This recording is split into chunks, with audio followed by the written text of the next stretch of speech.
Now, all of the other speakers have talked about all the changes in the marketplace, the new media, the alternative media. Years ago, when you'd build a brand, you did it with mass marketing. Well, today that doesn't work. It's a new day, there's a new way. There's more noise, you can opt in, you can opt out.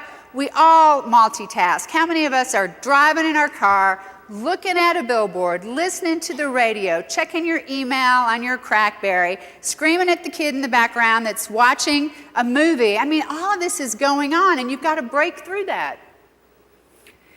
So if you're going to succeed in this branding game, I'm suggesting that you create a new mindset about branding. And remember, branding is not a marketing department thing. It is an organizational way of thinking.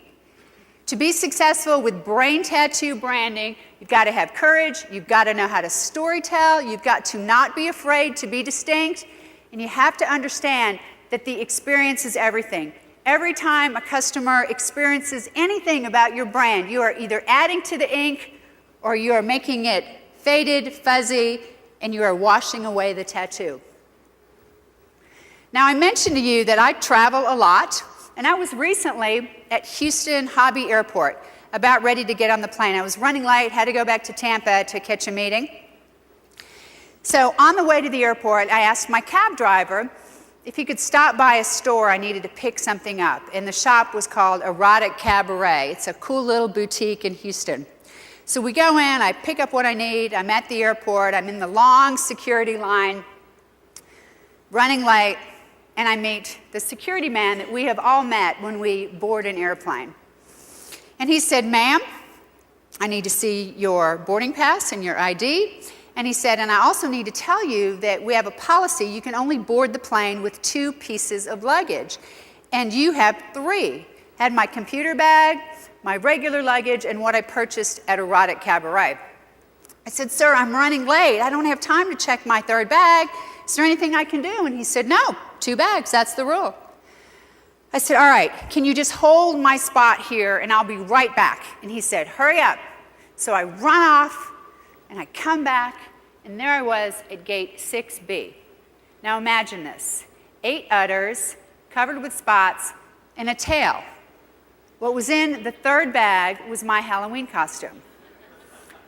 I just bought this, I needed it. I was going to a Halloween party.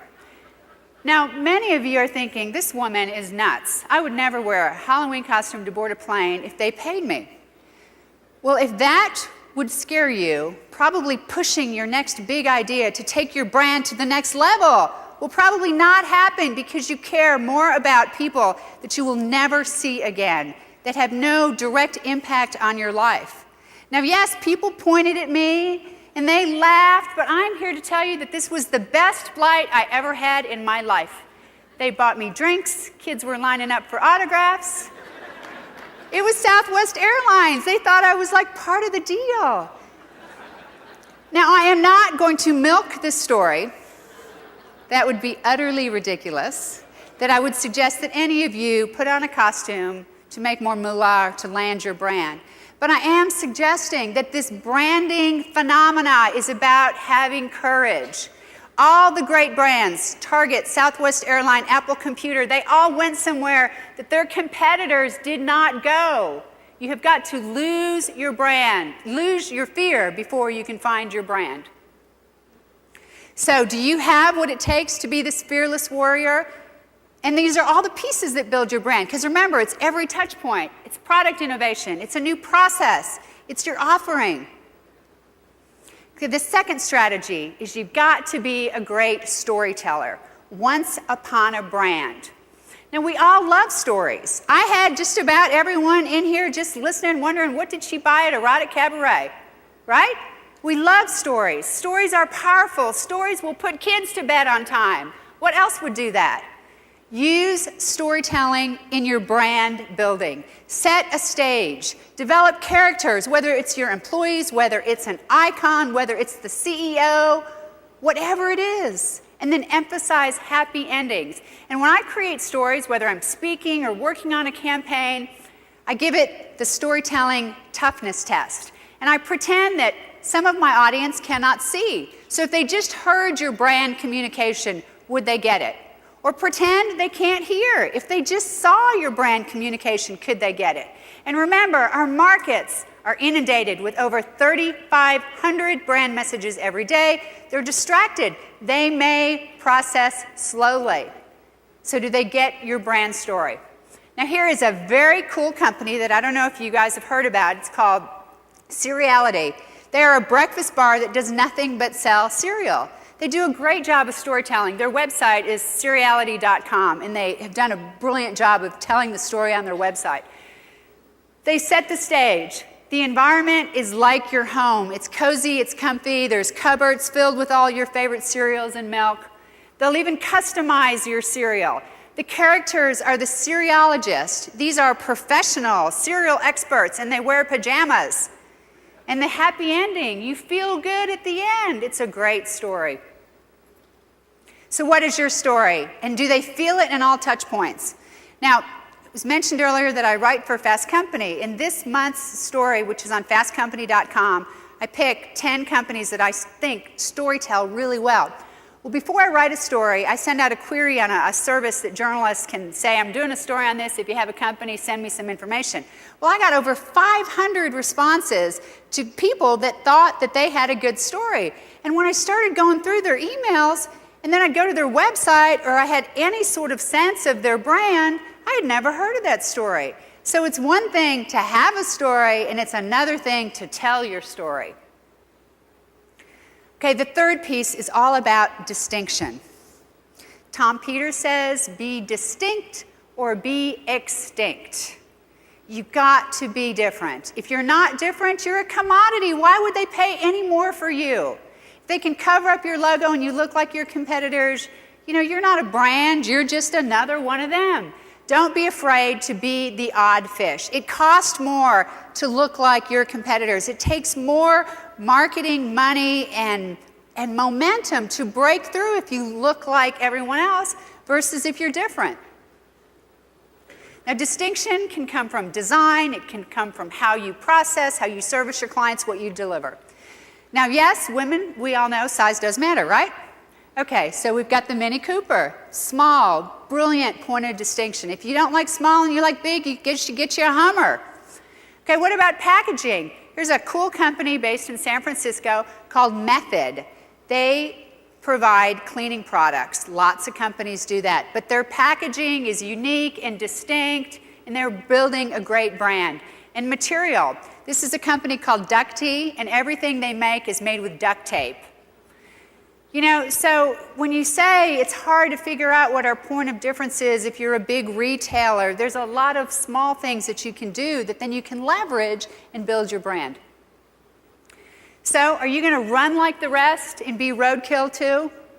What is your difference? And whatever it is, you need to exaggerate it. You need to accentuate it. And in one of earlier presentations, they talked about some things need to die. Sometimes you've got to cut some stuff loose and let it go. If it's diluting your brand, it's not helping you. Okay, the final strategy in brain tattoo branding is all about the experience. And the experience is not just when the transaction is happening. It's way before they decide that they even need your product. It's when they hear their friends talking about you at a cocktail party, or it's when they hear your ad, and then it's when they're buying the product, and then it's what happens afterwards. And the experience is broken down by emotion, expression, and the excursion or the journey that you send your customers on. Now, this is a constant battle with branding because many times you've got engineers, you've got very left-brain people, and they want to shove down the logic in the communication. Most people make their decisions based on some sort of emotional persuasion. So start with emotion when you're building your brand. And I'm not saying get rid of the product features and all the logical communication, but make that secondary and focus in on what's important to your market. Is it prestige when you're Rolex? Is it being hip and stylish and full of design when you're Target? Is it about achievement? Is it about expression? Whatever is important to your customer, focus on that first and then follow with your logic. Now, earlier, Brad talked a lot about adding senses to to everything that you're doing. And did you know that less than 3% of all the major Fortune 500 companies only use 2 senses? In fact, 96% of all communication just uses the eye and the ear, where all of these other senses are equally as important. And this is a great new book out a friend of mine wrote that's called Brand Sense. It really goes into cool examples and how you can do this. But they say that 75% of your emotion will come from scent. So there are so many places that you can add scent in your product, in the restrooms, in your retail store. And they say by adding the correct scent can actually increase sales by 56%. And did you know that slower music encourages buying, and faster music will get people to move out of your store, which until really I read that book, I would have thought it would have been the opposite. So think about how you can ignite more emotion through the senses. And then express yourself through your communication. The right media, and it's no longer the mass media, but it's the right media. It's a mix of the alternative and the new and the crazy, and it's being relevant, and it's speaking to your audience with what's important to them, things that matter to their lifestyle, and it's about frequency. You know, many times a creative group will come up with a great idea, they do something with it, and then it goes away, and it's like, why even do one time? You've got to have frequency with your market. Now here's some cool places that you can put your brand that I think are overlooked. But to brand well means including it and touching it through all your touch points. Now, Joe Boxster, when they launched one of their lines, they actually had talking posters in men's restrooms. You know, part of their brand was, you know, you change everything. You change your mind, your hair, your girlfriend, why not change your underwear? That's what these little posters said in the men's room. So as a retailer, the restroom is an opportunity. You know, people are in there and there's a lot less distraction than there are in many other places. You know, so, but do you ever even think about what you do in your restroom, whether there's sound or whether even, you know, the toilet paper has your logo on it or whatever you're gonna do, there are opportunities in the restroom. In the dressing rooms, now some companies do this well, but there are so many that make their dressing rooms just like a stepchild. You know, the decision happens there. You know, do I look good? Do I look fat? It would be cool if you could have buttons in your dressing rooms and you could push the button and some sexy voice would come out and say, man, you look really skinny today. You know, so just think about what you can do in your dressing rooms. And then playrooms. Many stores will create areas for kids to hang out, and that's another opportunity. There's less distraction. There's an opportunity to bond. Jane Magazine, I thought, came up with a brilliant campaign not too long ago. They ran ads just like we all run ads, but they invited their readers to pull out their cell phones and to take pictures of the ads and then to send in their favorite ads. So these folks were not only looking at the ads, but they were engaged, they were paying attention. So they sent in the email, they got free prizes, they built a data bank, they were able to tattoo test, they were able to talk back and forth and ask questions. You know, what a great way to leverage what traditionally was a very static form of communication became an opportunity to bond with your customer. Because remember, branding is about the relationship, not the transaction. The transaction will follow once the relationship is built. Some of the other speakers talked about entertainment and how there is just almost one line between branding and entertainment. As consumers, we don't love to be sold, but we love to be entertained and we love to get information. So anytime you can mix up entertainment, and when I say entertainment, you know, it's great if you can do product placement. Like The Apprentice has taken product placement to really a new level because it's not like they just put the product on the table and you see it, but it becomes part of the plot, and then they have ways to tie back into the website. But also just think about your website. You know, is there music on your website? This is a really cool new form of media, a San Francisco-based company where the models are actually wearing flat screen TVs that have pieces of movies or television commercials or all sorts of things. But just mix it up, part product, part entertainment, part life, and you will build a stronger brand.